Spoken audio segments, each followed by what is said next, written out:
A cruise ship experiencing a massive viral outbreak was stranded at sea, with the passengers on board experiencing what was probably their worst vacation ever. The virus spreading on board, called the Hantavirus, is deadly. It has a mortality rate ranging somewhere from 30 to 50%, making it one of the most lethal viruses in the world. Evidenced by the fact that, unfortunately, aboard that one ship, over the course of just a few weeks, 3 people died. Let's go through all the details that are currently available right now, including where the virus likely came from, how it spread step by step, the geopolitical mess that the whole thing created with countries treating that ship like a hot potato, what's happening right now as the passengers are in the process of flying back to over 24 countries, as well as why we shouldn't worry because Moderna is on the case with a brand new vaccine that they've apparently had in development for a little while now, which is not only great news for us, but it's especially great news for all the shareholders because on that news, the stock price just popped off.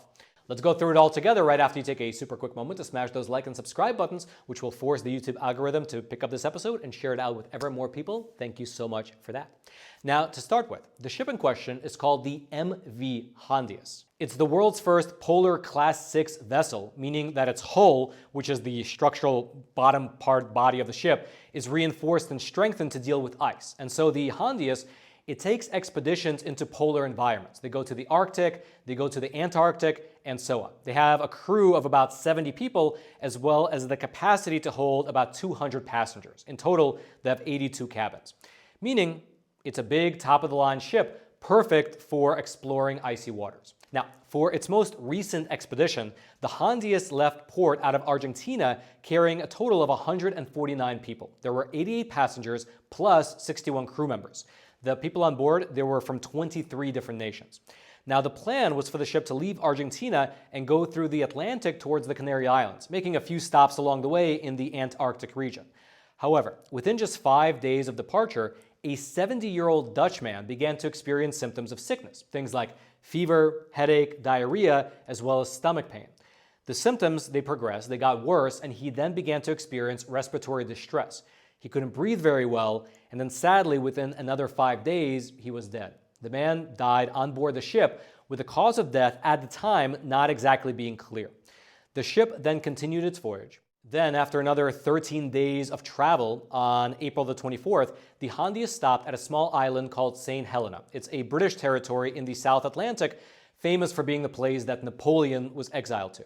At St. Helena, the man's body, alongside his living 69-year-old wife, disembarked, and it was decided that they would be left there in order to work out the logistics of getting the man's body back to his home country of the Netherlands. The next day, the wife took an airplane flight alongside her husband's body over to South Africa. However, during that flight, the wife, her health suddenly deteriorated. She collapsed upon reaching the Johannesburg airport, and sadly, shortly afterwards, she died herself. This was on April 26th. The next day, which was April 27th, another one of the passengers aboard the Hantavirus ship, he became seriously ill as well, experiencing fever, shortness of breath, as well as the symptoms of pneumonia. He was evacuated from the ship and sent over to Johannesburg, South Africa, where he remains in critical condition to this day. He's in the intensive care unit. And for your reference, this second man who got sick was of British nationality.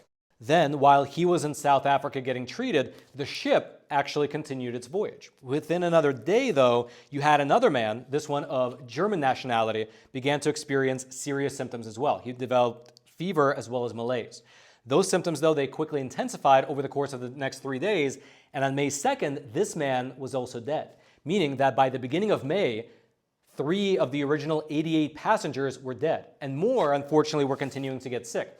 In another 2 days, 2 of the crew members required serious medical urgent care. The ship was anchored off the coast of West Africa, and 3 people were evacuated by specialist aircraft over to the Netherlands. This was done by operatives in just full-out hazmat suits. For your reference, by the way, the 3 people who were evacuated were the 2 crew members alongside a person who was associated with the German man who died, although as of now it's not exactly clear whether it was his wife or his buddy who was on the ship, not exactly clear, but someone associated with the German man. Now, with all that as the backdrop, 2 things need to be examined here. First of all, how the virus broke out. Secondly, what is the actual next step for the passengers and the crew on board the ship? Now, in terms of the virus, it's not exactly clear how it made its way onto the ship. Hantavirus spreads among rodents mostly, like rats and mice, and not among humans. There is very little human-to-human transmission. A human might get infected by a rat or a mouse, but almost always the virus does not spread from that human to another human. The only known exception, though, the only documented case of human-to-human transmission of the hantavirus was previously found in the countries of Chile as well as Argentina, the same Argentina that the ship sailed out of. So that might have been where it came from. However, that is really only speculation at this point because the incubation period for that virus is 1 to 8 weeks. And so with so many passengers from so many different countries on board, it might actually take a while to track down where the virus ultimately originated from. However, just for your reference, in terms of the lethality, the virus, it can cause 2 severe illnesses. First, there's something known as hantavirus pulmonary syndrome, which just based on the symptoms we've been reading, it seems like that's what people have been developing. It starts as fever and muscle aches, followed by headaches, followed by stomach aches, and then lastly, if it develops to the symptoms of respiratory problems, the chance of dying at that point is 38%, according to the CDC.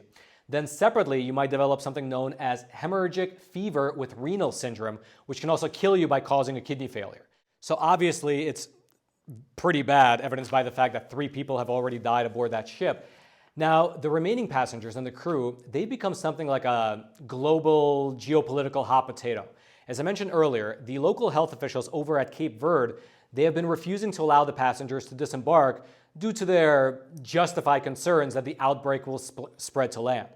The Dutch company that operates the ship, they released a statement saying that their next plan is basically to sail over to the Canary Islands like their original manifest had them plan to do, which will take an additional 3 days.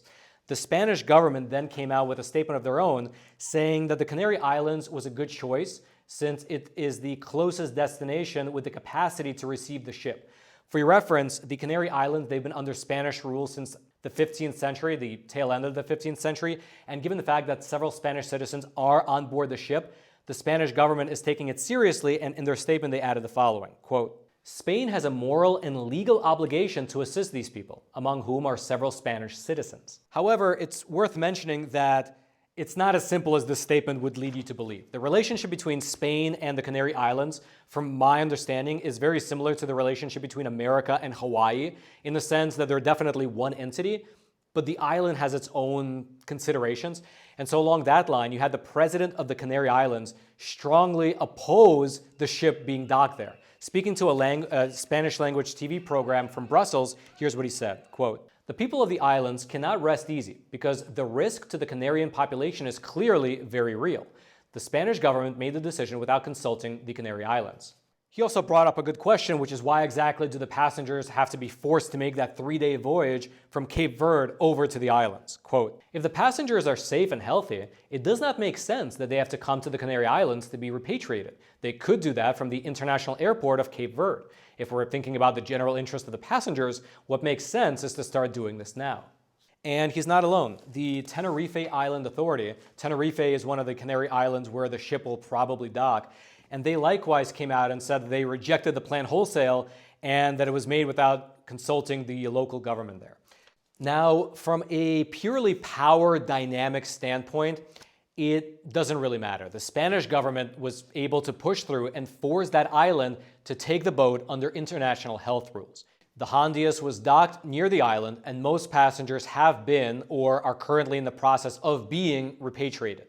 They're getting off the ship and are being flown back to their home countries. Remaining on board the ship are just 32 crew members who will sail the ship back to its home base over in the Netherlands. Now, the silver lining to this story, at least thus far, is that there have been no big recent outbreaks from these people returning home. Because the post-COVID world, we've all been a bit on edge right now watching these people leave this quarantine ship and fly to over 24 countries across the whole globe. But thus far, at least, it's looking all right. There was a story out of New Jersey where 2 people claim to have been potentially exposed to the hantavirus on board a plane, but it's not exactly clear what that's about, given the fact that they have not developed any symptoms as of yet. Quote, 2 New Jersey residents may have been exposed to a person infected with Hantavirus. They were flying internationally when exposed to an infected person who had gotten off the MV Hanvias. Neither of the New Jersey residents has Hantavirus symptoms. State health officials did not specify whether the New Jersey residents were on the same plane, saying only that they were not traveling on the cruise ship. That information came to us, by the way, from the New Jersey Department of Health, but they very much declined to give us any more details, saying that they need to protect the privacy of the passengers themselves.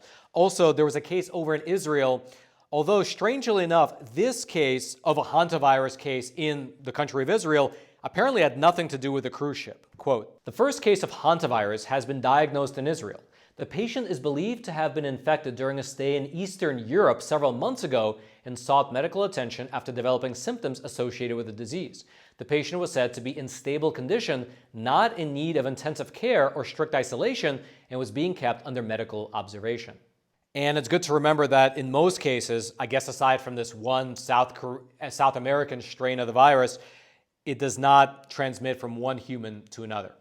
Now, if all this talk of hantavirus is getting you worried of another COVID-style global pandemic, this time though with a double-digit mortality rate virus, you should not worry, because Moderna has your back. In fact, the company released a statement saying that they've been working on a hantavirus vaccine for a little while now. Quote, "Moderna said it's researching vaccines to protect against hantaviruses. Moderna has done early-stage vaccine research on hantaviruses with the U.S. Army Medical Research Institute of Infectious Diseases. It's also working with the Vaccine Innovation Center at Korea University College of Medicine on a potential immunization. The research began before the recent outbreak on the Dutch-flagged Handias."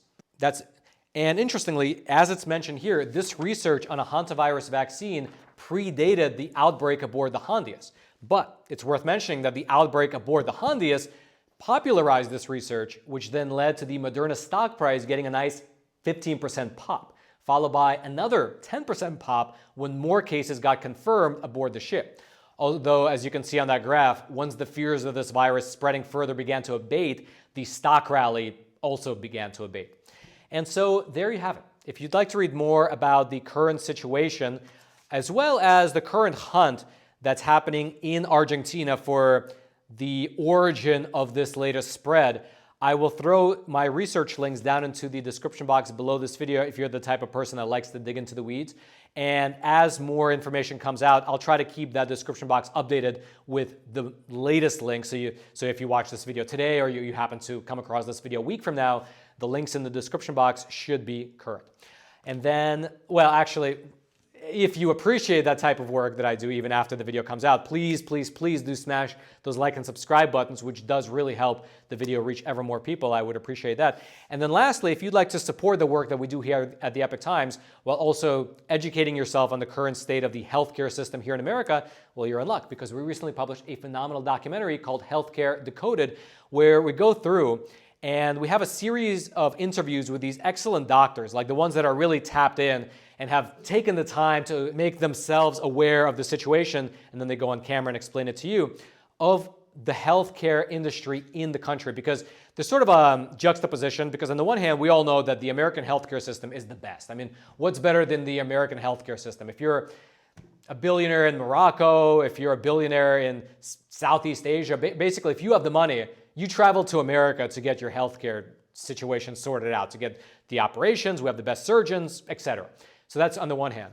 On the other hand, because as citizens of the country who have basically a birthright to the system, we know how convoluted it is. Even if you have insurance, perhaps especially if you have insurance, it's a giant mess. It's basically a labyrinth to have to actually navigate. And the documentary does a good job of lifting the veil and actually giving you practical advice on how to navigate that labyrinth. So check it out. I'll throw a link to that documentary. You'll be able to find it down in the top of the description box below. Hope you check it out. And then until next time, I'm your host, Roman from the Epoch Times. Stay informed, stay free, and perhaps for the foreseeable future, consider staying off of cruise lines.